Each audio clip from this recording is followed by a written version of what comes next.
Тэгээ өмчтэй холбоотой хэд хэдэн асуудлууд бас орж ирсэн. Бид хэд бүлгийн хурал дээр нэлээд асуудлуудыг ярьсан. Ер нь бол Ардчилсан намын бүлгийн хувьд бол энэ нийслэл хотын энэ иргэдийн хурлаар орж ирж байгаа асуудлуудаар бүлэгдэр бол нэлээд нухацтай ярьж байгаа. Манай албан агч нар ч гэсэн энийг бас мэдрээд ойлгоод ингээд явж байгаа бох гэж ингээд найдаж байгаа. Яг одоо бол яг ингээд бид нар айгүй түргэн шуурхаа ингээд батлаа явж байна.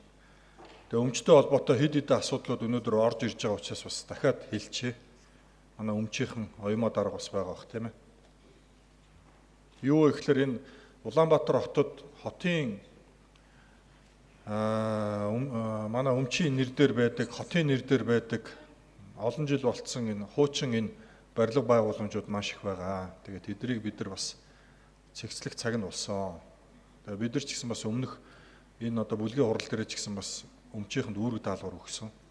Тэр жигсаалтыг гаргаж ир. Юу нь мэддэхгүй ингээд нэг хуучны нэг олон жил болцсон хотын өнгө үзэмжинд нөлөөлж байгаа барилга байгууламжууд маш их байгаа.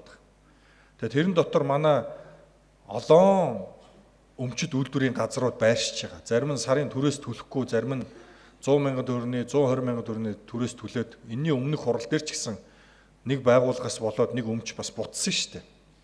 Дотор нь ийм үйл ажиллагаа явуулдаг юм байна буцаа игээд.